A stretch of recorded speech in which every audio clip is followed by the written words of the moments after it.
Po mga kababayan, ma'am sir, this is Jam the Filipino channel, ang inyong pong lingkod. So today is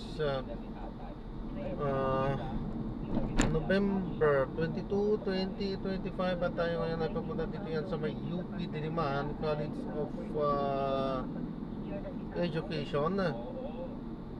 Dito yan sa may UP Diliman Campus, Quezon City. At dadalhin po natin yan sa may Matampok. Sandali lang po kasi mag-u-turn tayo. Dadalhin po natin yan sa may Matimpok Street sa may Sikatuna Village sa Diliman, Quezon City. At okay, so magbabalik po tayo mamaya konti pag nakuha na po natin sila. Disclaimer lang, kung content po natin ay kalsada at hindi ang passenger, kaya naman sakali man po na may marinig kayo mga pangalan ng lugar, pangalan ng tao, pangalan ng organization, government o private man yan, ay wala pong kinalaman ng channel nito at wala pong pinapatukunan. Lahat po ng pinag-uusapan dito ay pawang dito lamang po yan sa loob at wala pong pinapatungkulan sa labas. So, magbabalik po tayo mamayang onte pag nakuha na po natin. Gaya po ng MX3 capsule. Huwag po kayong matakot dyan kahit may maintenance po. Yung MX3 capsule, huwag yung ituring na gamot. Ituring po ninyo itong pampapower. Ay! Power na Diyos yung ko. kailangan nyo pa rin po yun para sa buong pangangatawan nito.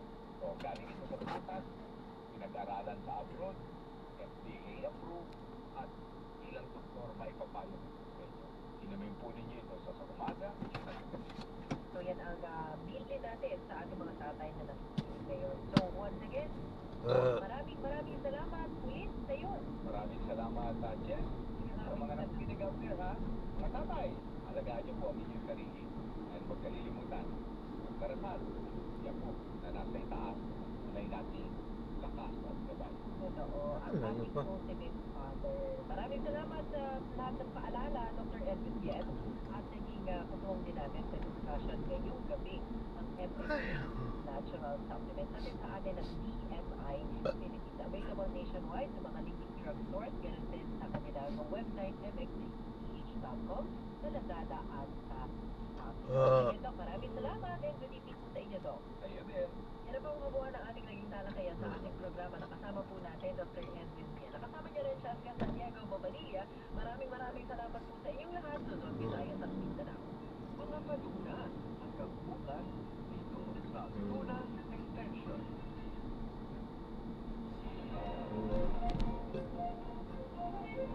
Sa ikamalugpag-anim na taon ng kaunang rasyo,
Ang oras, alas 9 ng gabi.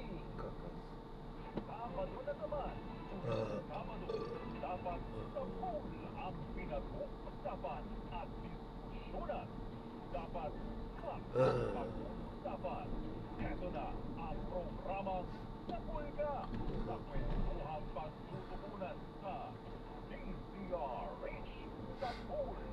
Sabado, kasama ang nagsigang Man from Manila, RH29, Boy Gonzales. Kaya ilang lang ha, baka tamaan ka na DZRH sa pool. Sabado. Magandang gabi Pilipinas. Ako si Boy Gonzales. Naritong muli ang Sapul. Sabado sa Disaris, una sa Pilipinas, una sa Pilipino. Narito po ang Sapul, Sabado headlines. Saldi ko, pinasusuko hanggang sa Lunes. Arrest warrant, bigong maisilbi ng Taguig City Police. Kasyong, tripan patungong Japan.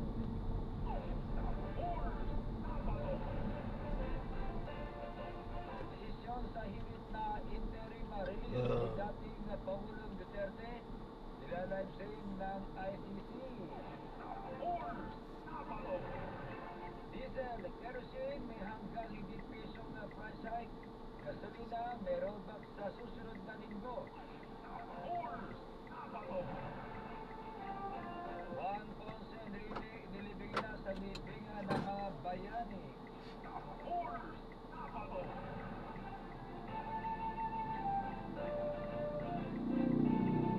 Narito po ang mga detalye. Bigong may silbi ng kapulisan ng warrant of arrest laban kay dating Congressman Saldico. Isisilbi sana ito sa kanyang condominium sa Arizona Homes, Shangri-La, sa Bonifacio, Global City, Taguig. Pero ayon kay Captain Melvin Garcia, ang Chief Investigator ng Taguig City Police, wala doon ang nabanggit na mababatas at isang buwan na manong nakasarado ang nabanggit na unit. Alam naman po natin lahat kung ano po ang location ng ni Saldico, no? So, pero ganun pa man, para po masigurado natin at ma-implement po natin may kapapad ang certificate warrant na nilabas po ng Sandigan Bayan, ay kami po ay pumunta po sa known address itong si Mr. Saldico. At sinamahan po kami doon sa address, unit. Ngunit ito po'y nakasilyado na. At sabi po ng ating mga buwarga roon na halos isang buwan na roon po yun na nakasilyado at walang nagbibigita o pumapasok. Sa kabila nito, may mga nakadeploy pa rin nga kapulisan sa labagit ng condominium dahil sa pangambang dumugin ito ng mga sibilyan. Inilabas ng Sandigan Bayan ang warrant laban kay Ko at ano pa akusahan ng Bomnay ang kaso paglabag sa anti-graft ay corrupt practice act dahil sa issue sa flood control. Hindi tumatay. Ayan, antayin natin sila. Ayan, so na-drop na natin sila. So hindi tayo nag-play. Tayo nag-play dahil sa ano nga ba? Ano na natin ang dahilan? Bakit? Ano ba? So maraming salamat po. God bless po. Ano po? At tayo gagawa ng ibang video sa ating susunod na mission. Paano po?